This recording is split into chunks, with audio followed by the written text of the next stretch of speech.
YouTube channel में स्वागत है। कृपया जल्दी से ही लाइव जुड़ें और आज अपना नया सेशन अपने शुरू करते हैं। तो कल जो टॉपिक छोड़ा था, अपने जो टॉपिक चल रहा था वो चल रहा था नरेशन। अब नरेशन जो क्या टॉपिक चल रहा था इसको अपने क्या लिखते हैं, डायरेक्ट इनडायरेक्ट स्पीच।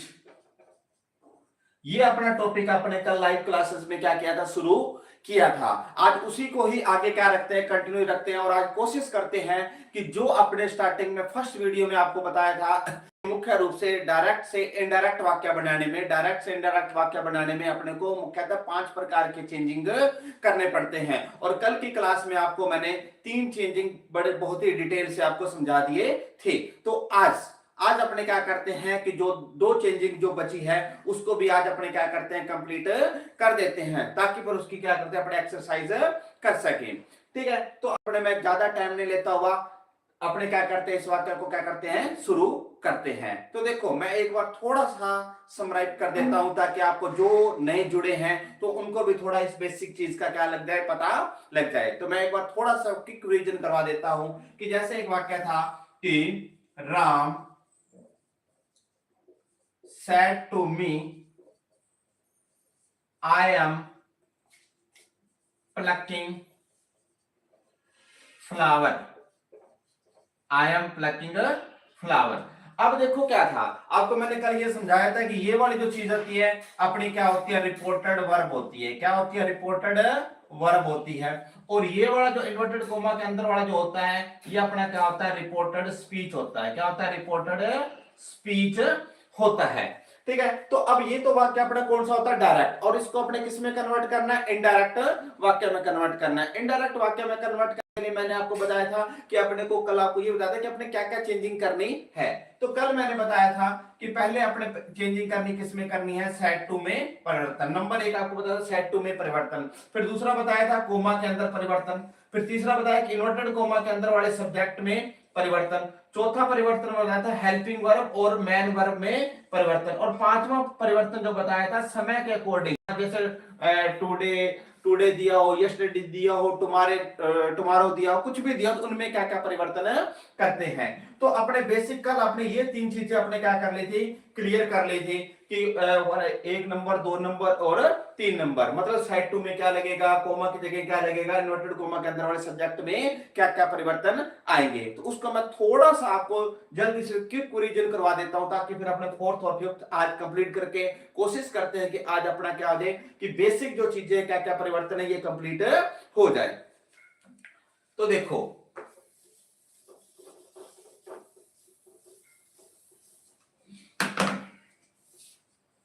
हाँ, पहला मैंने बताया था कि अपने सेट टू में परिवर्तन, सेट टू में परिवर्तन। तो मैंने बताया था कई बार इस सेट की जगह अपने किसका प्रयोग करते हैं, टोल्ड का प्रयोग करते हैं। फिर कई बार इस सेट टू की जगह अपने किसका प्रयोग करते हैं, आस्क्ड का प्रयोग करते हैं। किसका प्रयोग करते हैं, आस्क्ड का। तो इसके लिए मैंने क्या बताया था कि यदि आपका इन्वर्टेड कोमा के अंदर जितने भी परिवर्तन होंगे वो इस वाक्य को देखकर, रिपोर्टेड जो स्पीच है इसके अकॉर्डिंग ही क्या होंगे, आपके परिवर्तन होंगे। तो मैंने बताया था कि यदि आपका रिपोर्टेड जो स्पीच का इन्वर्टेड कोमा के अंदर वाला जो वाक्य है, यदि आपका वो सकारात्मक या क्या है, नकारात्मक है, सकारात्मक या क्या है, नकारात्मक है, तो अपने सकारात्मक या नकारात्मक है तो अपने सेट टू की जगह अपने किसका प्रयोग करते हैं, टोल्ड का प्रयोग करते हैं। उसी प्रकार अब सेट टू की जगह कई बार अपने क्या लगाते हैं, आस्क्ड लगाते हैं। क्या लगाते हैं, आस्क्ड। वो कब लगाएंगे, जब आपका ये जो इन्वर्टेड कोमा के अंदर या रिपोर्टेड जो स्पीच है वो वाक्य आपका क्या हो, प्रश्नवाचक हो। क्या हो, प्रश्नवाचक हो, मतलब साइन ऑफ इंटेरोगेटिव दिया, प्रश्नवाचक हो, तो सेट टू की जगह अपने किसका प्रयोग करते हैं, आस्क्ड का प्रयोग करते हैं। उसके बाद बताया था मैंने सेट टू की जगह अपने ऑर्डर लगा देंगे, रिक्वेस्ट लगा देंगे, एक्सक्लेम लगा देंगे। वो बात की बात है, वो मैं आपको बाद में समझा दूंगा। बेसिक जो 90-95% जो काम है वो अपना इसी से ही हो जाएगा। फिर दूसरा परिवर्तन मैंने समझाया था, दूसरा परिवर्तन कौन सा था, इस कोमा में परिवर्तन, इस कोमा के अंदर परिवर्तन।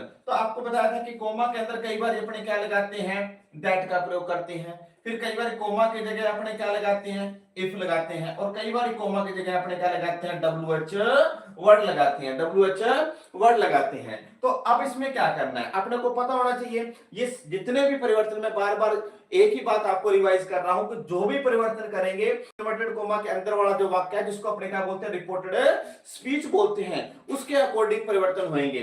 तो अब देखो यदि कोमा आ गया, ये क्या आ गया, कोमा आ गया, कोमा को हटाएंगे उसकी जगह कोई ना कोई वाक्य लिखना पड़ेगा, तो कोमा की जगह कई बार क्या लगाते हैं, दैट लगाते हैं। दैट कब लगाएंगे, जब वाक्य आपका क्या होगा, सकारात्मक या नकारात्मक होगा, सकारात्मक या नकारात्मक, मतलब वाक्य यदि आपका रिपोर्टेड जो स्पीच है वो आपकी अफर्मेटिव होगी या क्या होगी, नेगेटिव होगी। जैसे मैं नहा रहा हूं, मैं खा रहा हूं, ये वाक्य अफर्मेटिव आपका सकारात्मक है। मैं नहीं नहा रहा, मैं नहीं खा रहा, मैं नहीं जा रहा, मैं नहीं सो रहा, तो ये क्या होगा, नेगेटिव वाक्य है। तो यदि आपका वाक्य सकारात्मक या नकारात्मक हो तो आप कोमा की जगह आप किसका प्रयोग करोगे, दैट का प्रयोग करोगे। फिर उसके बाद क्या आ गया कि इफ और डब्ल्यू शब्द, तो ध्यान रखना कि यदि वाक्य आपका प्रश्नवाचक हो, क्या हो, प्रश्नवाचक हो, दोनों ही केस में वाक्य आपका क्या आएगा, प्रश्नवाचक होगा, इंटरोगेटिव सेंटेंस होगा, कौन सा, रिपोर्टेड स्पीच। और जब प्रश्नवाचक होगा तो इसके लिए मैंने क्या बताया कि यदि प्रश्नवाचक होगा,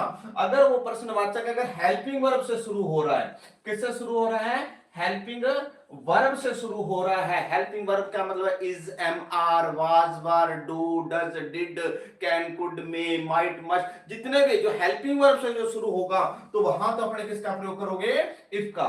या इससे भी आसान याद करने का तरीका, अगर कोई प्रश्नवाचक है, अगर वो WH शब्द से शुरू हो रहा है तब तो आप किसका प्रयोग करोगे, WH वर्ड। अगर W प्रश्नवाचक है लेकिन WH वर्ड नहीं है तो आप किसका प्रयोग करोगे, इफ का। तो इसमें क्या है, तो क्या बताया है कि कोमा की जगह आप किसका प्रयोग करोगे, दैट का, जब वाक्य सकारात्मक या हो नकारात्मक हो। फिर कोमा की जगह आप क्या लगाओगे, इफ का प्रयोग करोगे, किसका प्रयोग करोगे, इफ का प्रयोग करोगे, जब वाक्य आपका क्या हो, प्रश्नवाचक हो।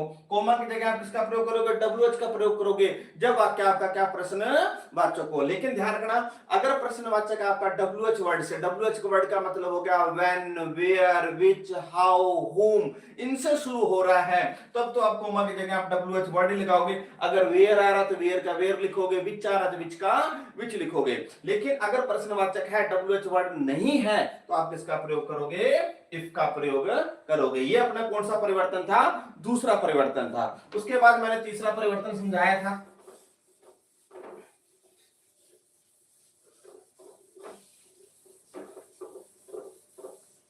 अब तीसरा परिवर्तन मैंने देखो क्या समझाया था कि आपको इन्वर्टेड कोमा के अंदर वाला, जो देखो इन्वर्टेड कोमा के अंदर ये आपका क्या है, सब्जेक्ट है। इन्वर्टेड कोमा के अंदर वाला क्या है, सब्जेक्ट में परिवर्तन। किसमें बताया था, सब्जेक्ट में परिवर्तन। अब सब्जेक्ट में परिवर्तन के लिए मैंने कल एक फॉर्मूला बताया था, वो कौन सा बताया था, सन 123। कौन सा फॉर्मूला बताया था, सन 123। और आपको मैंने बताया था कि एक का मतलब क्या होता है, फर्स्ट पर्सन, दो का मतलब क्या होता है, सेकंड पर्सन, तीन का मतलब क्या होता है, थर्ड पर्सन। और मैंने फर्स्ट पर्सन, सेकंड पर्सन और थर्ड पर्सन भी बिल्कुल ही बारीक से समझाए थे कल आपको।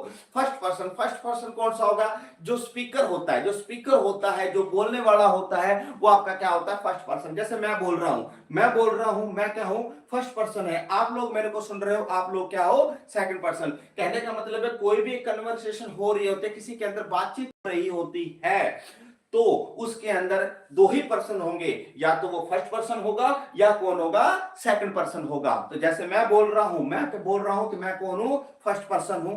आप मेरे को सुन रहे हो, आपका मतलब यू सुन रहे हो, तो आप क्या हो, सेकंड पर्सन। तो सिंपल सी बात है। और अगर हम एक से ज्यादा बोलने वाले हैं तो क्या करते भी, तो आई और वी क्या होता है आपका, फर्स्ट पर्सन।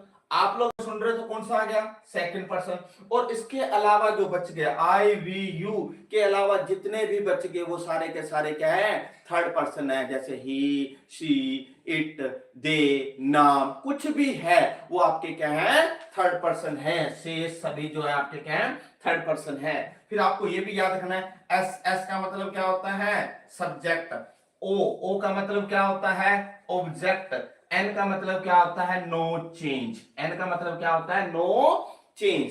तो अब आपको देखो, ध्यान रखो, ये जो वाक्य होता है, जो आपका ये जो राम है, राम आपका क्या है, सब्जेक्ट, राम आपका क्या है, सब्जेक्ट, और मी आपका क्या है, ऑब्जेक्ट, मी आपका क्या है, ऑब्जेक्ट। तो ध्यान ये रखना, इन्वर्टेड कोमा के अंदर वाला वाक्य है, अगर फर्स्ट पर्सन से शुरू है, किससे शुरू है, फर्स्ट पर्सन से शुरू हो, तो इसको किसके अकॉर्डिंग बदलेंगे, एस मतलब सब्जेक्ट के अकॉर्डिंग, इसका मतलब इसको किसके अकॉर्डिंग बदलेंगे, राम के अकॉर्डिंग बदलेंगे।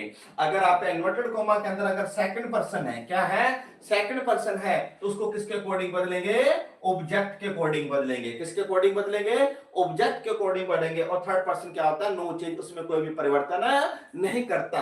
ये सिर्फ एक बार आप समझ लो, जब अपने इस वाक्यों की एक्सरसाइज करेंगे तब आपको मैं बिल्कुल ही डिटेल से आपको सारी चीजें, कंसेप्ट आपके बिल्कुल क्या कर दूंगा, क्लियर कर दूंगा। तो ये तो था जो अपने कल की क्लास में आपने पढ़ा था, उसका मैंने थोड़ा सा 5 मिनट में आपको क्या कर दिया, क्विक रिवीजन कर दिया। और जिसने, अगर आज कोई मेरे साथ नया जुड़ा है, तो प्लीज अगर आप इस नरेशन को बिल्कुल डिटेल से करना चाहते हो, तो कल की जो वीडियो है वो प्लीज उसको जो देखें जरूर। अगर आप कल की वीडियो नहीं देखोगे तो आपको आगे वाले स्टेप आपको क्लियर नहीं होंगे। तो प्लीज आप क्या करो, जितनी भी मैं सीरीज बाय सीरीज वीडियो डाल रहा हूं, तो जो भी आपको कोई भी आप टॉपिक उठाते हो, तो पहले उसकी पहले आपको मैं वहां सीरियल नंबर डालता हूं, तो आप पहले वो वीडियो देखो, उसके बाद नेक्स्ट वीडियो पे यहां आओ, तो ताकि आपका होगा बेस, अगर आपका क्लियर होगा कि 2 दिन की जो मेहनत है, एक कल की क्लास और एक आज की क्लास बहुत ही इंपॉर्टेंट है। अगर आपने ये 2 क्लासें बिल्कुल ही अच्छे तरीके से कर ली, तो उसके बाद आपका नरेशन कहीं भी नहीं गया, कहीं से भी आ जाए वाक्य, आप क्या कर सकते हैं, बिल्कुल क्लियर कर सकते हो। और ये जो टॉपिक है, ये टॉपिक आप चाहे आप अगर आप 6th में पढ़ रहे हो, 12th में पढ़ रहे हो, ग्रेजुएशन कर रहे हो, चाहे आप एचटेट दे रहे हो, चाहे आप किसी का स्क्रीनिंग टेस्ट दे रहे हो, कुछ भी दे रहे हो, ये वाक्य आपको मिलते ही मिलते हैं। तो ये आपका नंबर बिल्कुल ही क्या हो जाता है, पक्का हो जाता है। तो अब अपने बढ़ते हैं नेक्स्ट 4th चेंजिंग की ओर।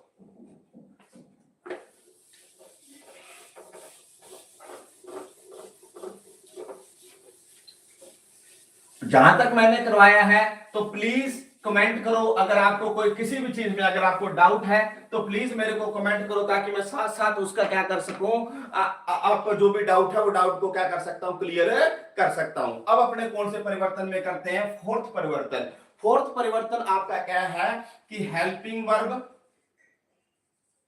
हेल्पिंग वर्ब या मैन वर्ब, या मैन वर्ब में परिवर्तन। अब तीसरा परिवर्तन कौन सा कर रहे हैं, हेल्पिंग वर्ब या मैन वर्ब में परिवर्तन। वो क्या, अब देखो, जैसे वाक्य था कि Ram said to me, Ram said to me, I will play chess tomorrow। ये वाक्य आ गया। अब देखो, आपने सेड टू में परिवर्तन सीख लिया, कोमा में परिवर्तन सीख लिया, इस सब्जेक्ट में परिवर्तन सीख लिया। अब अपने ये परिवर्तन सीखना किसके अकॉर्डिंग करना है, ये वाला कि हेल्पिंग वर्ब, विल आपकी क्या है, हेल्पिंग वर्ब है, और प्ले आपकी क्या है, वर्ब। वैसे तो क्या था कि मैं दोनों को अलग अलग भी करवा सकता था, कि पहले हेल्पिंग वर्ब में परिवर्तन, फिर उसके बाद आपको वर्ब में परिवर्तन, तो वो थोड़ा सा क्या होता है, कंफ्यूजन हो जाता। तो मैं आपको बिल्कुल ही बेसिक तरीके से समझाऊंगा। और इसके लिए मैंने आपको बताया था, अगर आपको ये परिवर्तन क्लियर है, अगर जिसको टेंस आता है, तो उनका तो नरेशन अभी हो गया, ठीक है। उसमें तो क्या है, अगर जिसको टेंस आता है, तो वो तो क्या, अगर वाक्य प्रेजेंट कंटिन्यूअस में दे रखा है, तो उसको किस में कन्वर्ट करना है, पास्ट कंटिन्यूअस में करना है। अगर प्रेजेंट परफेक्ट दे रखा है, तो उसको किस में करना है, पास्ट परफेक्ट में। तो देखो, जिसने टेंस नहीं किया हुआ है, उसको भी घबराने की जरूरत नहीं है। उसके लिए मैं आपको बिल्कुल इजी वे से आपको मैं क्या कर रहा हूं, या समझा रहा हूं। बस एक मैं चार्ट लिखूंगा, उस चार्ट को आपने अच्छी तरह से समझना है, और इस चार्ट का मैं लिंक भी आपको डिस्क्रिप्शन में शेयर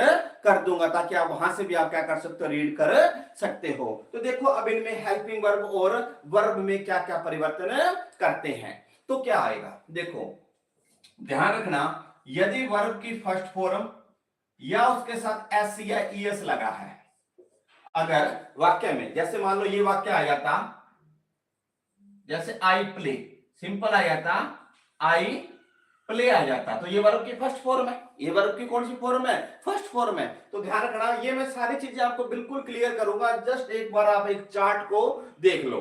तो क्या, यदि आपकी वर्ब की फर्स्ट फॉर्म उसके साथ एस या ईएस आ गया तो आपने क्या कर देना है, वर्ब की सेकंड फॉर्म कर देना है। क्या कर देना है, वर्ब की सेकंड फॉर्म कर देना है। यदि वर्ब की फर्स्ट फॉर्म या उसके साथ एस या ईएस आ गया तो वर्ब की कौन सी फॉर्म कर देंगे आप, सेकंड फॉर्म कर देंगे। उसी प्रकार यदि वाक्य में इज एम और आर आ जाता है, क्या आ जाता है वाक्य में, इज एम आर, जैसे यहां आ गया एम, क्या आ गया, एम आ गया। तो यदि वाक्य में इज एम आर आ गया तो आप उसको किस में कन्वर्ट कर दोगे, वाज और वर में कन्वर्ट कर दोगे। किस में कन्वर्ट कर दोगे, वाज और वर में कन्वर्ट कर दोगे। उसी प्रकार यदि वाक्य में डू या डज आ गया, क्या आ गया, डू या डज आ गया, तो देखो जब वाक्य में डू या डज आ गया तो जब डू या डज अकेला है, मैं अकेला बात कर रहा हूं, नोट के साथ नहीं कर रहा, नोट आएगा उसके लिए थोड़ी अलग चेंजिंग है, वो भी मैं यहां करवाऊंगा। तो यहां क्या, यदि वाक्य में डू या डज आएगा, क्या आएगा, डू या डज आएगा, तो डू और डज को वाक्य से हटा दोगे, लेकिन यहां वर्ब की कौन सी फॉर्म लिखनी पड़ेगी, सेकंड फॉर्म लिखनी पड़ेगी। कौन सी फॉर्म लिखनी पड़ेगी, सेकंड फॉर्म लिखनी पड़ेगी। लेकिन यदि वाक्य में डू नोट या डज नोट आ गया, क्या आ गया, डू नोट या डज नोट आ गया, तो आप इसमें किसमें कन्वर्ट करोगे, डिड नोट में। किसमें कन्वर्ट करोगे, डिड नोट में करोगे। तो देखो दोबारा देखो, वर्ब की फर्स्ट फॉर्म है तो सेकंड में कर दिया। मतलब कहने का मतलब क्या है, जो भी दिया उसको एक स्टेप आपने आगे लेके जाना है। जो भी आपको दिया है उसको एक स्टेप आपने क्या करके जाना, आगे लेके जाना है। अगर वर्ब की फर्स्ट फॉर्म एस या ईएस दिया है तो उसका वर्ब की कौन सी फॉर्म करोगे, सेकंड फॉर्म करोगे।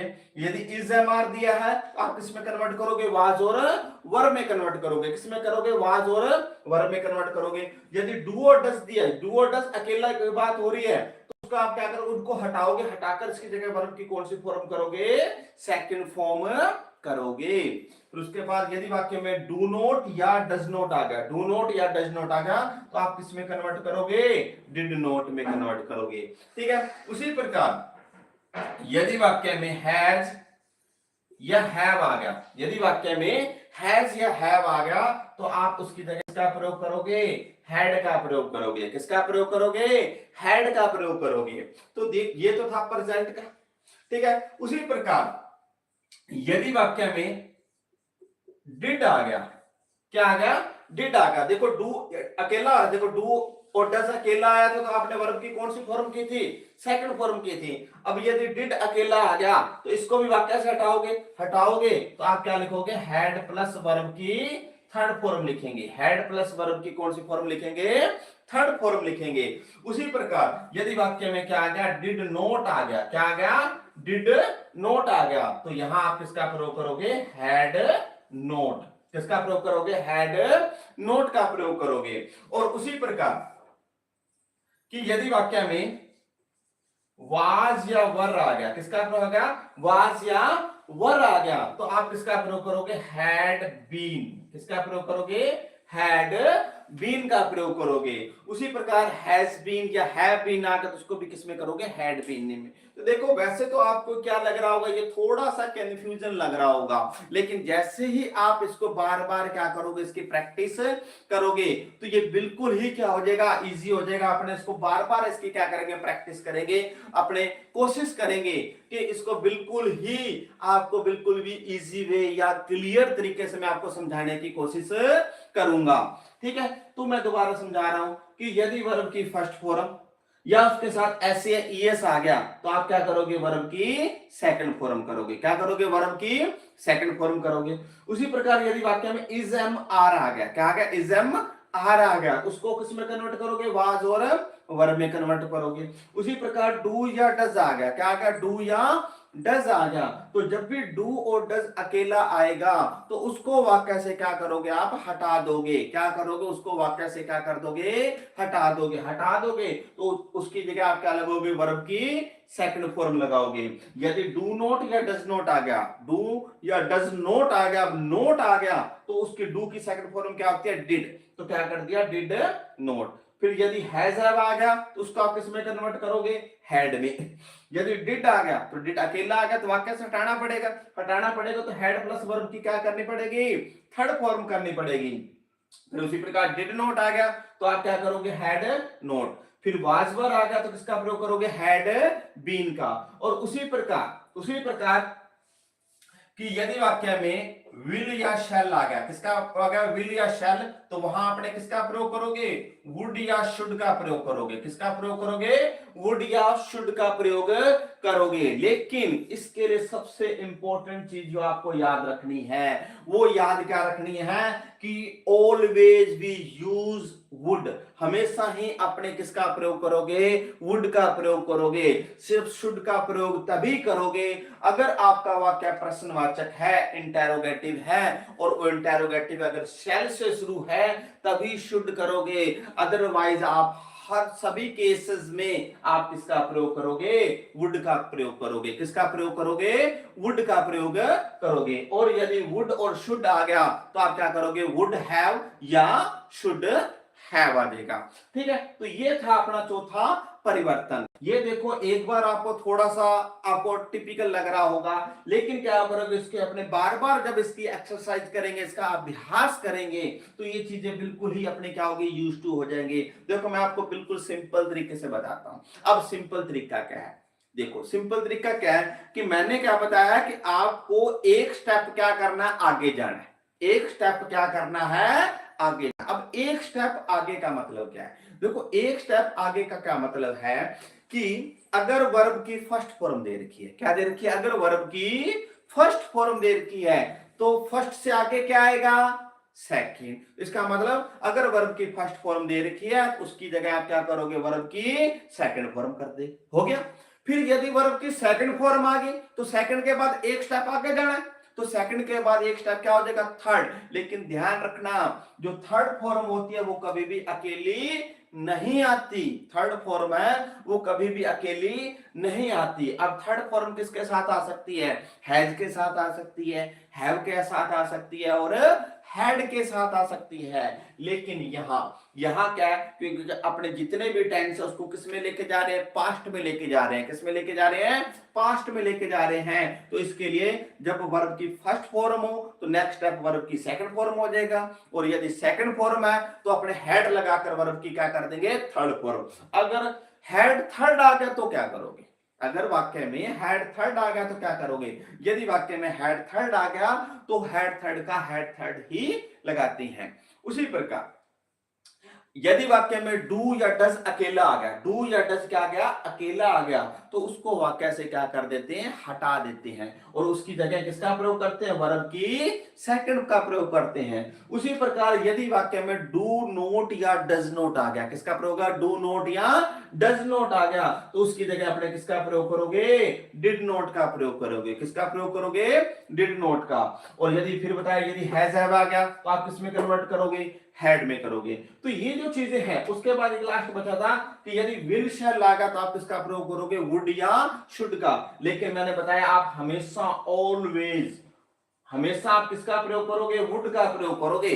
विल या शैल लागा तो आप वुड या शुड का प्रयोग करना है, लेकिन आप हमेशा ही किसका प्रयोग करोगे, वुड का। शुड का प्रयोग सिर्फ एक ही केस में करोगे, शुड का प्रयोग आप एक ही केस में करोगे। वो कब करोगे कि अगर आपका प्रश्नवाचक वाक्य है और प्रश्नवाचक वाक्य भी किसके साथ शुरू है, शैल के साथ शुरू है, तभी आप शुड लगाओगे। अदरवाइज आप हमेशा क्या लगाओगे, वुड लगाओगे। तो ये था अपना चौथा परिवर्तन। चौथा परिवर्तन कौन सा था कि हेल्पिंग वर्ब या मैन वर्ब में परिवर्तन। ठीक है, अब उसके बाद अपने इसका अंतिम चेंजिंग करते हैं, और वो अंतिम चेंजिंग कौन सी है कि समय में परिवर्तन। अब समय क्या क्या है कि जब भी आपका ये वाक्य दिया होता है उसके अंदर क्या आता है कि कुछ टाइम से रिलेटेड वर्ड आ जाते हैं, मतलब समय सूचक क्या आ जाते हैं, शब्द आ जाते हैं। ठीक है, जो ये बताते हैं कि कुछ प्लूरल को बताते हैं, पास को बताते हैं। इन चीजों को क्या करेंगे, अपने क्लियर करेंगे। जैसे मैं एक वाक्य लिखता हूं, जैसे आ गया कि Sita said to me we will go to Delhi tomorrow। ठीक है, ये आ गया। कि Sita said to me we will go Delhi tomorrow. अब देखो ये क्या आ गया, टुमारो आ गया, क्या आ गया, टुमारो। अब ये समय सूचक शब्द आ गया भी, जैसे कि आज मैं जाऊंगा, कल मैं जाऊंगा, कल रात, परसों रात, तो ये वाले जो शब्द होते हैं इन्हें भी अपने को क्या करना पड़ेगा, परिवर्तन करना पड़ेगा, क्योंकि ये भी क्या था, इनको भी किस में कन्वर्ट करना है, पास में करना है। मतलब कहने का मतलब क्या कि पास वाले शब्दों को किस में कन्वर्ट करना है, दूरी वाले शब्दों में अपने को क्या करना है, कन्वर्ट करना है। तो वो कैसे करेंगे, अब देखो यदि आपको वाक्य में क्या दिया है, टुडे दिया है, पर टुडे से भी पहले आप ये देखो, यदि वाक्य में आपको क्या दिया, दिस दिया है, क्या दिया है, दिस दिया है, तो दिस की जगह आप क्या करोगे, दैट करोगे, क्या करोगे, दैट करोगे, क्या करोगे, दैट करोगे। उसी प्रकार यदि वाक्य में आपको क्या दिया है, दीज दिया है, क्या दिया है, दीज दिया है, तो उसकी जगह आप किसका प्रयोग करोगे, दोज का प्रयोग करोगे, किसका प्रयोग करोगे, दोज का प्रयोग करोगे। उसी प्रकार अगर यदि वाक्य में क्या आ गया, टुडे आ गया, क्या आ गया, टुडे आ गया, तो उसकी जगह क्या प्रयोग करोगे, दैट डे, किसका प्रयोग करोगे, दैट डे का प्रयोग करोगे। उसी प्रकार यस्टरडे आ गया, किसका आ गया, यस्टरडे आ गया, तो यस्टरडे आ गया, तो उसकी जगह क्या करते हैं, द लास्ट डे, क्या करते हैं, द लास्ट डे, या उसके बाद एक वर्ड और होता है द प्रीवियस डे, किसका वर्ड करते हैं, द प्रीवियस डे। और उसी प्रकार यदि क्या आ गया, टुमारो आ गया, क्या आ गया, टुमारो आ गया, तो टुमारो की जगह अपने किसका प्रयोग करते हैं, द नेक्स्ट डे, किसका प्रयोग करते हैं, द नेक्स्ट डे का प्रयोग करते हैं। उसी प्रकार यदि वाक्य में क्या होगा, नाउ आ गया, तो अपने किसका प्रयोग करते हैं, देन का प्रयोग करते हैं, किसका प्रयोग करते हैं, देन का प्रयोग करते हैं। तो ये क्या होता है कि बेसिक जो चीजें हैं ये आपको क्या होनी चाहिए, पता होनी चाहिए। तो वो क्या है कि जो समय सूचक जो शब्द होंगे, जो भी समय सूचक शब्द होंगे, उनमें भी अपने जब डायरेक्ट से इनडायरेक्ट वाक्य में कन्वर्ट करेंगे तो उनमें भी अपने को क्या करनी पड़ती है, चेंजिंग करनी पड़ती है। तो मैंने क्या बताया कि यदि वाक्य में दिस आ गया तो दिस की जगह आप किसका प्रयोग करोगे, दैट का प्रयोग करोगे। और यदि वाक्य में सॉरी दीज आ गया, क्या आ गया, दीज आ गया, तो उसकी जगह आप किसका प्रयोग करोगे, दोज का प्रयोग करोगे। यदि टुडे आ गया तो क्या करोगे, दैट डे। यस्टरडे आ गया तो क्या करोगे, the last day, the previous day. उसी प्रकार टुमारो आ गया तो क्या करोगे, द नेक्स्ट डे करोगे। नाउ आ गया तो आप किसका प्रयोग करोगे, देन का प्रयोग करोगे। उसी प्रकार कई बार क्या आता है कि ये, हालांकि वैसे तो इसी से काम चल जाता है, कुछ एक आधे वर्ड जो होते हैं उनको एज इट भी लिखना पड़ता है, और जब भी अपने एक्सरसाइज करेंगे उसके अंदर आपको उन चीजों का क्या करवा देंगे, रिवाइज करवा देंगे। तो ये अपने आज क्या हो गए, 5 परिवर्तन कंप्लीट हो गए, जो डायरेक्ट से इनडायरेक्ट वाक्य में बदलने के लिए मैंने आपको कल की क्लास में बताया था कि 5 परिवर्तन। हालांकि आज की क्लास में भी थोड़ा सा आपको मैंने क्विक रिवीजन करवा दिया था, लेकिन जो आज नए जुड़े हैं तो प्लीज कल वाली क्लास देखना न भूलें, क्योंकि जब तक आप कल वाली क्लास नहीं देखोगे तब तक ये वाली चीजें आपको क्लियर नहीं होंगी। ठीक है, तो ये अपने क्या थे परिवर्तन, मैं दोबारा बता रहा हूं 5 परिवर्तन कौन से किए थे। एक आपने सेट टू में परिवर्तन किया था, फिर एक कोमा में परिवर्तन किया था, फिर इन्वर्टेड कोमा के अंदर वाले सब्जेक्ट में परिवर्तन किया था, फिर चौथा हेल्पिंग वर्ब और मैन वर्ब में परिवर्तन किया था, और लास्ट परिवर्तन अपने किसका किया था, समय सूचक शब्दों में क्या किया, परिवर्तन किया है। तो चलो अब अपने क्या करते हैं, जो भी अब अपने अपने जो सीखा है उसकी अपने क्या करते हैं, एक्सरसाइज करते हैं। तो देखो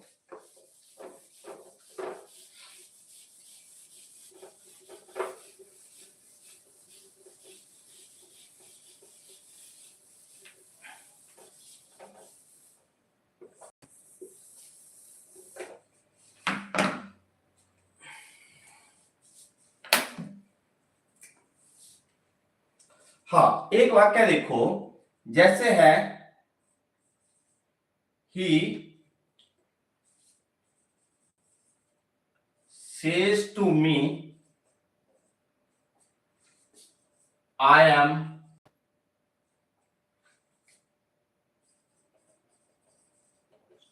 रीडिंग अ बुक। अब देखो ये वाक्य है, क्या है, ये वाक्य है। तो अब मैंने जब अपने कल नरेशन शुरू किया था तो उसके अंदर एक चीज मैंने आपको क्लियर की थी क्या की क्लियर की थी। सबसे पहले तो अब आपको याद हो गया होगा कि ये अपना कौन सा रिपोर्टेड वर्ब है, कौन सा ये वाक्य आपका का रिपोर्टेड वर्ब है, और ये वाला आपका वाक्य कौन सा है, रिपोर्टेड स्पीच है। क्या है आपका, रिपोर्टेड स्पीच है। ठीक है, तो मैंने जब आपको नरेशन शुरू किया था तो नरेशन के अंतर्गत मैंने बताया था, क्या बताया था कि यदि आपका रिपोर्टेड वर्ब, यदि रिपोर्टेड वर्ब का जो सेंटेंस है, रिपोर्टेड वर्ब का जो सेंटेंस है, अगर सिंपल प्रेजेंट, कौन सा, सिंपल प्रेजेंट या सिंपल फ्यूचर, या सिंपल फ्यूचर है, भी रिपोर्टेड वर्ब का जो टेंस है सिंपल प्रेजेंट या सिंपल फ्यूचर का है, सिंपल प्रेजेंट या सिंपल फ्यूचर का है, तो आप रिपोर्टिंग स्पीच, रिपोर्टेड स्पीच का जो टेंस है वो टेंस आप चेंज नहीं होगा, रिपोर्टेड स्पीच का जो टेंस है वो चेंज नहीं होगा।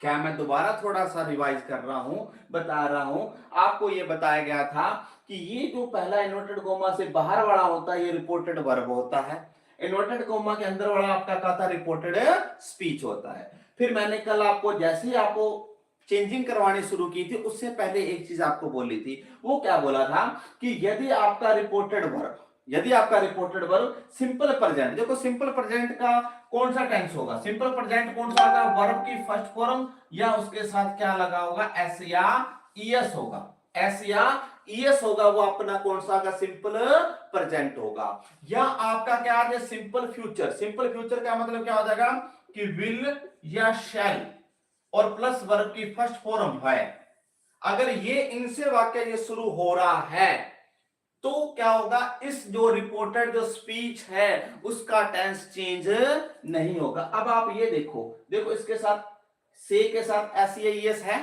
तो ये देखो एस या ईएस है, इसका मतलब ये कौन सा आ गया, सिंपल प्रेजेंट हो गया। अगर सिंपल प्रेजेंट है तो इसका मतलब इसका जो टेंस है वो चेंज नहीं होगा, क्या होगा, टेंस चेंज नहीं होगा। तो फिर इसको कैसे करेंगे, देखो बाकी परिवर्तन अपने वही करेंगे लेकिन जस्ट अपने टेंस चेंजेस का नहीं करना।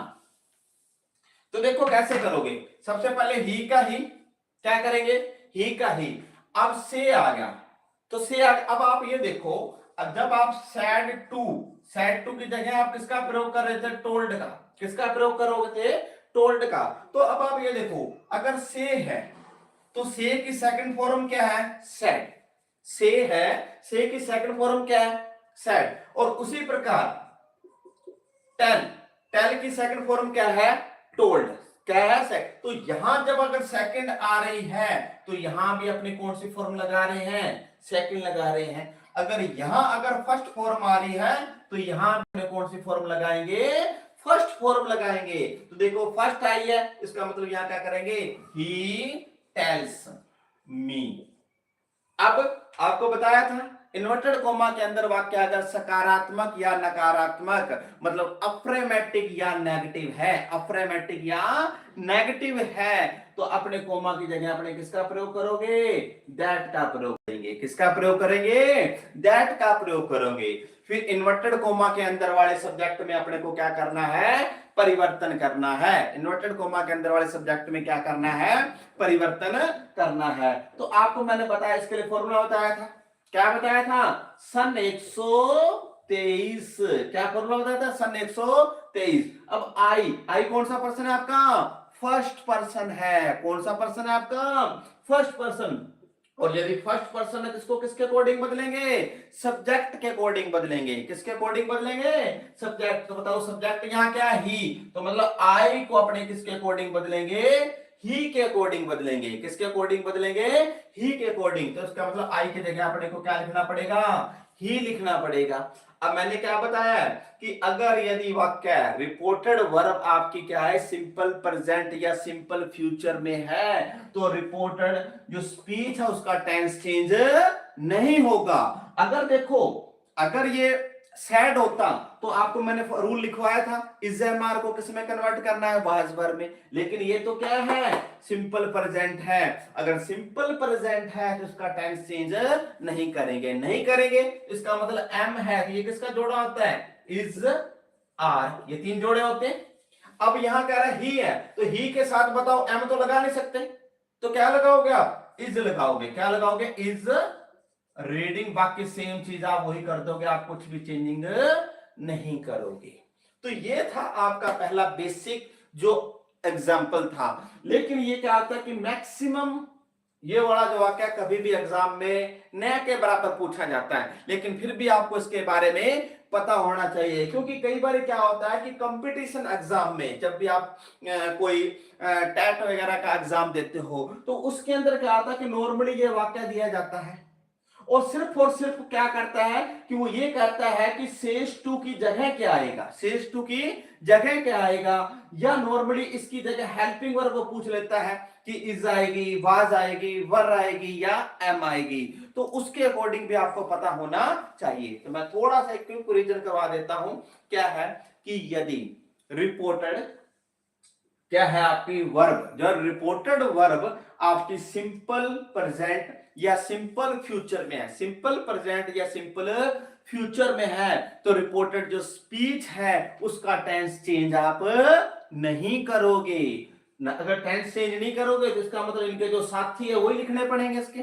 ठीक है, तो अब देखो ये क्या है, अब ये क्या सेज, सेज है, तो इसका मतलब क्या है, अब आप देखो सैड था, सैड की जगह आप किसका प्रयोग करते हो, टोल्ड का प्रयोग करते हो। अगर से की सेकंड फॉर्म सैड, उसी प्रकार टेल की सेकंड फॉर्म टोल्ड, तो जब यहां से आ रहा है तो यहां क्या आएगा, टेल आएगा, तो यहां आपने लगाया टेल। अब आपने किसी ने भी कमेंट करके नहीं पूछा मेरे से कि सर इसके साथ एस क्यों आया, इसके साथ एस क्यों आया। तो देखो ये भी एक बेसिक चीजें होती हैं जो आपको पता होनी चाहिए कि एस किसके साथ आएगा और एस किसके साथ नहीं आएगा। तो ये भी पहले चीज, इसको करवाने से पहले ये चीज भी आपको कंसेप्ट करना जरूरी है। क्योंकि मान लो आपने कोई कंपटीशन एग्जाम दिया और उसके अंदर 4 ऑप्शन आ गए, उसके अंदर एक में टेल दिया होगा और एक में टेल्स दिया होगा और एक में से होगा और एक में क्या दिया होगा, सेट दिया होगा। तो अपने को अब ये कंफर्म करना है कि भाई ये क्या आएगा। ठीक है, आपने इसके अकॉर्डिंग तो नहीं कर सकते। ठीक है, तो अब देखो कैसे करोगे, पहले आप ये चीज क्लियर करनी आपको जरूरी है। अब आपको मैंने 3 पर्सन समझाए हैं कल। कौन सा पर्सन बताया, 3 पर्सन है, फर्स्ट पर्सन, सेकंड पर्सन और कौन सा पर्सन समझाया है, थर्ड पर्सन। फर्स्ट पर्सन कौन सा होता है, बोलने वाला, मैं बोलने वाला हूं, स्पीकर, तो आई। अगर हम 2 जने बोल रहे हैं तो क्या आ जाएगा, वी। आप लोग मेरे को सुन रहे हो, आप लोग मेरे को सुन रहे हो, तो इसका मतलब आप कौन हो, सेकंड पर्सन। सेकंड पर्सन का मतलब क्या आ गया, यू। क्या हो गया, यू। अब थर्ड पर्सन कौन सा होगा, आई वी यू के अलावा जो भी बच गया वो सारा का सारा क्या होगा, थर्ड पर्सन। वो कौन सा होगा, ही, शी, इट, दे, कोई नाम हो गया। ठीक है, और बाकी जो भी बचा वो सारा का सारा क्या होगा, थर्ड पर्सन हो गया। तो अब आपने को ये देखना है कि सर इसके साथ एस कैसे आया और एस आया तो क्यों नहीं आया। ठीक है, तो आप ध्यान रखना, यदि ये वाला किसमें चलता है, सिंपल प्रेजेंट के अंदर चलता है। किसमें चलता है, सिंपल प्रेजेंट में। अब सिंपल प्रेजेंट में क्या होता है कि यदि आपका सब्जेक्ट जो है, यदि आपका सब्जेक्ट जो है फर्स्ट पर्सन या सेकंड पर्सन है, फर्स्ट पर्सन या सेकंड पर्सन है, तो आप सिंपल वर्ब की क्या लिखते हो, फर्स्ट फॉर्म लिखते हो। सिंपल वर्ब की क्या लिखते हो, फर्स्ट फॉर्म लिखते हो।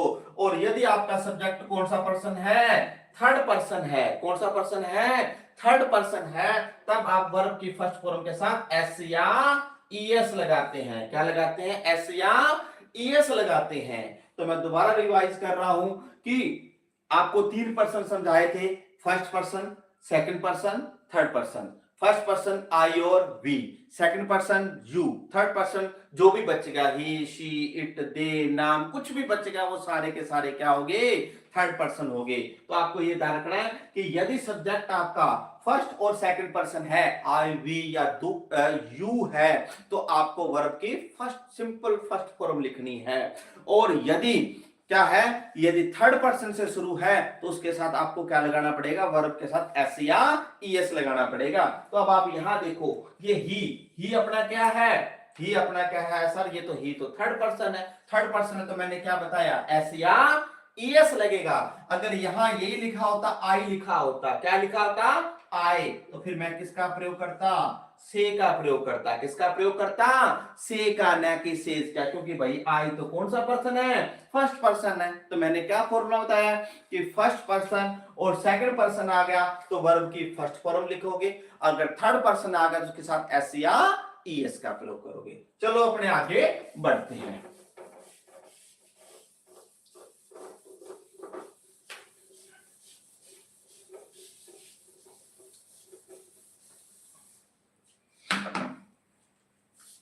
जैसे आ गया राम सेड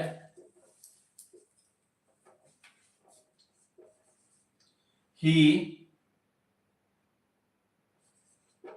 इज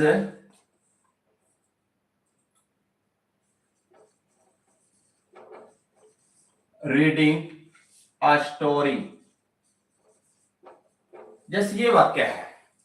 अब देखो, पहला मैंने बताया था कि क्या बताया था कि वहां क्या आ रहा था, सेज आ रहा था, क्या आ रहा था आपका, सेज आ रहा था। तो आपने क्या कर दिया, सेज की जगह टेंस लगा दिया, क्या लगा दिया, क्यों, क्योंकि मैंने बताया था कि क्या हुआ कि अगर फर्स्ट है तो वहां फर्स्ट कर देंगे, या सेकंड है तो यहां क्या कर देंगे, सेकंड कर देंगे।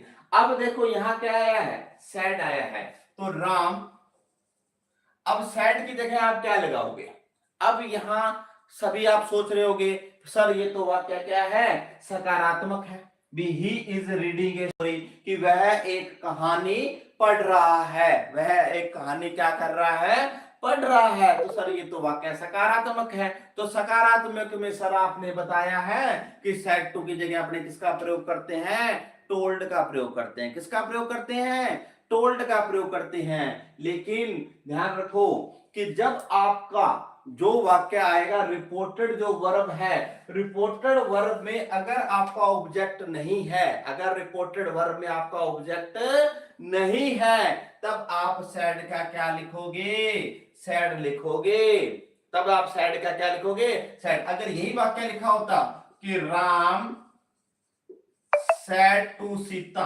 राम सैड टू सीता अगर होता, तो ये देखो यहां क्या आ रहा है, ऑब्जेक्ट आ रहा है, यहां क्या आ रहा है, ऑब्जेक्ट आ रहा है, तो ऑब्जेक्ट आ रहा है, तो ऑब्जेक्ट आ रहा है, तो क्या करते हैं, तब इसकी जगह अपने किसका प्रयोग कर सकते हैं, टोल्ड का प्रयोग कर सकते हैं। लेकिन इस सेंटेंस में क्या ऑब्जेक्ट है, नहीं है, तो अपने क्या करेंगे, इसका सैड का क्या लिखेंगे, सैड का प्रयोग कर सकते हैं। तो अपने क्या कर दिया, सैड का सैड कर दिया। फिर अपने ये कोमा आ गया, अब कोमा की जगह अपने किसका प्रयोग करना है, क्योंकि ये वाक्य कौन सा सर, ये वाक्य तो सकारात्मक है, कौन सा वाक्य है, सकारात्मक है। तो मैंने बताया है कि कोमा की जगह यदि वाक्य अपना सकारात्मक है तो आप किसका प्रयोग करोगे, दैट का प्रयोग करोगे। तो अपने किसका प्रयोग कर दिया, दैट का प्रयोग कर दिया, किसका प्रयोग कर दिया, दैट का प्रयोग कर दिया। फिर अब इन्वर्टेड कोमा के अंदर वाले सब्जेक्ट में परिवर्तन करना है, किसमें परिवर्तन करना है, सब्जेक्ट में परिवर्तन करना है। अब जो ही है, ही कौन सा पर्सन है सर, ये तो थर्ड पर्सन है, कौन सा पर्सन है, थर्ड पर्सन है। मैंने क्या फॉर्मूला बताया है, सन 123, कौन सा बताया है, सन 123, और 3 का मतलब होता है थर्ड पर्सन, और एन का मतलब होता है नो चेंज, क्या होता है, नो चेंज। इसका मतलब क्या है, अगर आपका वाक्य इन्वर्टेड कोमा के अंदर वाला वाक्य थर्ड पर्सन से शुरू हो तो उसमें कोई भी परिवर्तन नहीं करते। इसका मतलब ही का क्या लिखोगे आप, ही लिखोगे, ही का क्या लिखोगे आप, ही लिखोगे। फिर क्या आ गया, मैंने बताया था हेल्पिंग वर्ब या मैन वर्ब में। और एक चीज और ध्यान रखना, अगर आप हेल्पिंग वर्ब में परिवर्तन कर रहे हो तो फिर मैक्सिमम केसेस में वर्ब में परिवर्तन नहीं होता। अब देखो मैंने बताया था, एक फॉर्मूला बताया था कि यदि वाक्य में इज एम और आर आ गया, क्या आ गया, इज एम आर आ गया, तो उसकी जगह आप किसका प्रयोग करना था, वाज और वर का प्रयोग करना था। किसका प्रयोग करना था, प्रयोग वाज और वर का प्रयोग करना था। तो देखो इस आ गया। अब आपको पता है वाज अपने सिंगुलर के साथ लगाएंगे और वर अपने किसके साथ लगाएंगे, प्लूरल के साथ लगाएंगे। मतलब वाज अपने लगाएंगे एक वचन के साथ और वर लगाएंगे अपने किसके साथ, बहुवचन के साथ। अब देखो ही आपका सिंगुलर है या प्लूरल है, तो ही तो सर ये तो एक वचन है, एक वचन है तो भैया एक वचन यहाँ क्या आ जाएगा, वाज आ जाएगा। क्या आ जाएगा, वाज। तो क्या आ जाएगा, वाज का वाज। अब जब आपको मैंने यहां परिवर्तन होगा तो यहां नहीं होएगा, तो रीडिंग का रीडिंग ए स्टोरी, और लास्ट में क्या लगा दोगे, फुल स्टॉप। देखो कितना इजी। अगर आपने वो 5 परिवर्तन बड़े ही ध्यान पूर्वक अच्छी तरह से सीख लिए हैं तो उसके बाद वाक्यों में कोई भी दिक्कत नहीं है। लेकिन ये जो अभी जो दोनों मैंने जो वाक्य करवाए हैं, ये वाक्य वो करवाए हैं कि जो कई बार क्या होता है एग्जाम में अक्सर पूछ लेता है। पहला वाक्य करवाया था कि आपको बताया था कि यदि रिपोर्टेड वर्ब आपकी क्या हो, सिंपल प्रेजेंट या सिंपल फ्यूचर है, तो रिपोर्टेड स्पीच का टेंस चेंज नहीं होता। फिर दूसरा मैंने अभी करवाया है कि अभी तो मैंने ये कहा सेड टू की जगह अपने टोल्ड लगाते हैं, उसी प्रकार क्या लगाते हैं, आस्क्ड लगाते हैं। तो आपने सोचा सर ये तो वाक्य सकारात्मक है तो यहाँ टोल्ड आना चाहिए, लेकिन टोल्ड नहीं आएगा। क्यों नहीं आएगा, क्योंकि आपको ध्यान रखना है कि यदि आपके रिपोर्टेड वर्ब में ऑब्जेक्ट हो, अगर ऑब्जेक्ट होगा तो ही आप सेड टू की जगह आप किसका प्रयोग कर सकते हो, टोल्ड का प्रयोग कर सकते हो। अगर ऑब्जेक्ट नहीं है तो आप सेड का क्या लिखोगे, सेड लिखोगे। क्या लिखोगे, सेड का सेड। फिर उसके बाद कोमा की जगह मैंने 3 बताए थे कि कोमा की जगह अपने दैट का प्रयोग भी कर सकते हैं, कोमा की जगह सर अपने इफ का प्रयोग भी कर सकते हैं, कोमा की जगह अपने WH वर्ड का भी प्रयोग कर सकते हैं, कोमा की जगह अपने टू का प्रयोग भी कर सकते हैं। तो मैंने जब बताया था कि यदि वाक्य आपका सकारात्मक या नकारात्मक हो तो कोमा की जगह किसका प्रयोग करोगे, दैट का प्रयोग करोगे। तो देखो ये वाक्य क्या है, अफर्मेटिव है, सकारात्मक है। ही इज रीडिंग ए स्टोरी, कि वह कहानी पढ़ रहा है, तो वाक्य सकारात्मक है, अफर्मेटिव है। तो अपने को क्या कर दिया, कोमा की जगह आपने किसका प्रयोग कर दिया, दैट का प्रयोग कर दिया। फिर आपने इन्वर्टेड कोमा के अंदर वाले सब्जेक्ट में क्या करना है, परिवर्तन करना है।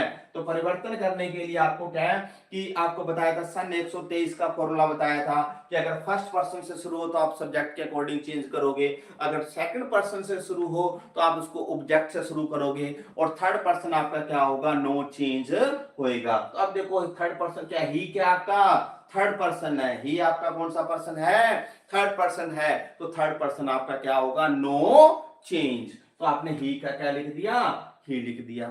फिर आगे मैंने हेल्पिंग वर्ब और वर्ब जो मैन वर्ब में परिवर्तन का सिखाया था, उसमें क्या सिखाया था कि यदि वाक्य में इज एम आर आ गया तो आप किस में कन्वर्ट करोगे, वाज और वर में कन्वर्ट करोगे। वाज का प्रयोग आप सिंगुलर के साथ करोगे और वर का प्रयोग आप किसके साथ करोगे, प्लूरल के साथ करोगे। तो भाई ये ही कौन है, ही तो सर सिंगुलर है। कौन है, सिंगुलर है, तो सिंगुलर के साथ आप किसका प्रयोग करोगे, वाज का प्रयोग करोगे। जब यहाँ हेल्पिंग वर्ब में परिवर्तन होगा तो वर्ब एज इट ही आ जाएगी, तो रीडिंग अ स्टोरी। चलो आगे और वाक्य देखते हैं।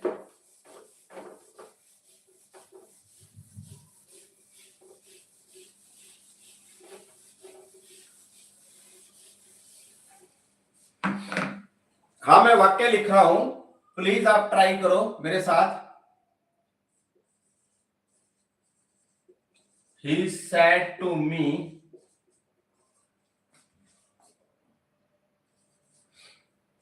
I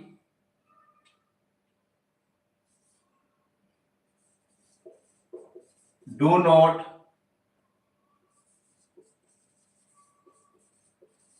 play chess। ये वाक्य है, आप इसकी कोशिश करके देखो कि ये वाक्य कैसा बनेगा और मेरे को क्या करो, कमेंट करो। तो देखो पहले आप ट्राई करके देखो कि इस वाक्य को आप कैसे कर सकते हो। कि देखो ये सेम वही है कि जो 5 चेंजिंग करवाई है, सिर्फ उसी 5 चेंजिंग से ही वाक्य को करना अपने को करना है। तो देखो ही का ही, अब सेड टू में परिवर्तन करना है। तो अब ये वाक्य क्या है आपका, नेगेटिव वाक्य है। कौन सा वाक्य है? नेगेटिव वाक्य है, नकारात्मक वाक्य है। अब नकारात्मक वाक्य है तो यदि नकारात्मक वाक्य आ गया या सकारात्मक आ गया तो सेड टू की जगह किसका प्रयोग करोगे? टोल्ड करोगे या सेड का सेड लगा दें? कमेंट करो कि अपने सेड का सेड लिखें या टोल्ड करें इसकी जगह। तो मेरे को लगता है आपको क्लियर हो गया होगा कि इसके अंदर अपने को क्या करना है? टोल्ड करना है। क्यों टोल्ड करना है? क्योंकि सर इसके अंदर तो क्या दे रखा है? ऑब्जेक्ट दे रखा है। क्या दे रखा है? ऑब्जेक्ट। और जिसका ऑब्जेक्ट दिया हो वहां अपने क्या करेंगे? सेड टू की जगह अपने किसका परिवर्तन करेंगे? टोल्ड का। कब? जब वाक्य सकारात्मक या नकारात्मक हो तो इसकी जगह अपने क्या करोगे? टोल्ड। फिर उसके बाद मी। अब कोमा में करना है। अब आपको बताया यदि वाक्य सकारात्मक या नकारात्मक हो तो कोमा की जगह आप किसका प्रयोग करोगे? दैट का प्रयोग करोगे। किसका प्रयोग करोगे? दैट का। फिर उसके बाद अब आपको इन्वर्टेड कोमा के अंदर वाले सब्जेक्ट में परिवर्तन करना है। किसके अंदर परिवर्तन करना है? इन्वर्टेड कोमा के अंदर वाले सब्जेक्ट में परिवर्तन करना है। उसके लिए मैंने बताया सन 123। अगर फर्स्ट पर्सन से शुरू है तो आप उसको सब्जेक्ट से बदलोगे, सेकंड पर्सन से शुरू है आप उसको ऑब्जेक्ट से बदलोगे, थर्ड पर्सन आपका क्या हो जाएगा? No change. तो अब ये आई कौन सा पर्सन है? मैं। बोलने वाला। बोलने वाला हमेशा कौन सा होता है? फर्स्ट पर्सन होता है। अगर फर्स्ट पर्सन है तो इसको आप बदलोगे किसके अकॉर्डिंग? सब्जेक्ट के अकॉर्डिंग, क्योंकि ये आपका सब्जेक्ट होता है और ये आपका क्या होता है? ऑब्जेक्ट। इसको किसके अकॉर्डिंग बदलोगे? सब्जेक्ट के अकॉर्डिंग। इसका मतलब आई की जगह अपने को क्या लगाना पड़ेगा? ही लगाना पड़ेगा। क्या लगाना पड़ेगा? ही लगाना पड़ेगा। फिर एक मैंने फॉर्मूला लिखाया था कि जब आपको हेल्पिंग वर्ब या मेन वर्ब में परिवर्तन करने के लिए, कि मैंने बताया था कि यदि वाक्य में डू नॉट या डिड नॉट आ गया, क्या गया? डू नॉट या डिड नॉट आ गया तो आप इसकी जगह आप किसका प्रयोग करोगे? हैड नोट का। किसका प्रयोग करोगे? हैड नोट का प्रयोग करोगे। किसका प्रयोग करोगे? हैड नोट का। तो ये आपने कर दिया हैड, सॉरी सॉरी सॉरी, क्या है ये वाक्य थोड़ा कंफ्यूजन हो गया कि डू नॉट या डज नॉट, डू नॉट या डज नॉट आ गया। यदि डू नॉट या डज नॉट आ गया तो आपको क्या समझाया था? क्या आएगा? डिड नॉट आएगा। क्या आएगा? डिड नॉट आएगा। हाँ, और यदि डिड नॉट आएगा, यदि डिड नॉट आएगा तब आप किसका प्रयोग करोगे? हैड नोट का प्रयोग करोगे। लेकिन ये तो कौन सा आया सर? ये तो डू नॉट आया। क्या आया है? Do not. तो यदि डू नॉट या डज नॉट आ गया तो आप उसकी जगह किसका प्रयोग करोगे? डिड नॉट का। तो यहां आपने किसका प्रयोग करोगे? Did not. और उसके बाद प्ले का आप क्या लिखोगे? प्ले। उसके बाद क्या आ जाएगा? चेस। तो ये वाक्य है। होप सो जो आपने जो वाक्य किया होगा वो इसके साथ टैली कर रहा होगा। अगर जिसको ये वाक्य क्लियर नहीं हुआ तो प्लीज मेरे को क्या कीजिए? कमेंट कीजिए। तो आज अपने इतना ही रखते हैं, नहीं तो क्या होगा कि कल की अपनी लाइव क्लासेस में अपने क्या करेंगे? इसकी और आगे इसकी एक्सरसाइज करेंगे और आप इन दोनों क्लासों को दोबारा से देखना। अगर आपको कहीं भी डाउट है तो प्लीज मेरे को कमेंट करना और मैं आपको कल की जो लाइव क्लासेस में है पहले आपके क्या करेंगे? डाउट आपके क्लियर करेंगे और उसके बाद ही नेक्स्ट क्या करेंगे? इनकी वाक्यों की क्या करेंगे? एक्सरसाइज करेंगे। तो अगर आप मेरे चैनल के साथ नए जुड़े हैं तो प्लीज मेरे चैनल को क्या कीजिए? सब्सक्राइब कीजिए, शेयर कीजिए और लाइक कीजिए ताकि हम आपके लिए बिल्कुल ही फ्री ऑफ कॉस्ट आपके लिए क्या करते रहें कि वीडियो डालते रहें। और जब भी आपने सब्सक्राइब कर रखा होगा तो आपके पास जैसे ही हम आपके पास वीडियो डालते हैं तो आपके उसी समय इमीडिएट आपके पास क्या आ जाएगा? नोटिफिकेशन आ जाएगा। ठीक है, तो इसी प्रकार की वीडियो के लिए हमारे साथ जुड़े रहें। और इसके साथ साथ हमने एक रूटीन बना रखा है कि हम क्या करते हैं कि वीक को 1 या 2 पार्ट में बांट रखा है कि हम 1 या 2 दिन पहले हम क्या करेंगे? इंग्लिश की क्लासेस डालेंगे। उसके बाद एक नेक्स्ट जो 2 दिन होते हैं उसके अंदर आपको मैथ या रीजनिंग से संबंधित डालेंगे। और उसके बाद हो सकता है कि साथ साथ आपको कुछ 5-10 मिनट की आपको साइंस की क्लासेस भी आपको देखने को मिलेगी, जो कंपटीशन एग्जाम में कुछ जो जनरल से क्वेश्चन पूछे जाते हैं। तो आप किसी कोई भी कंपटीशन एग्जाम का आप क्या कर रहे हो, प्रिपरेशन कर रहे हो, तो उसके लिए ये टॉपिक बहुत ही इंपॉर्टेंट है। तो प्लीज हमारे चैनल को क्या करो, लाइक करो, शेयर करो, सब्सक्राइब करो। तब तक के लिए जय हिंद, जय भारत, थैंक यू।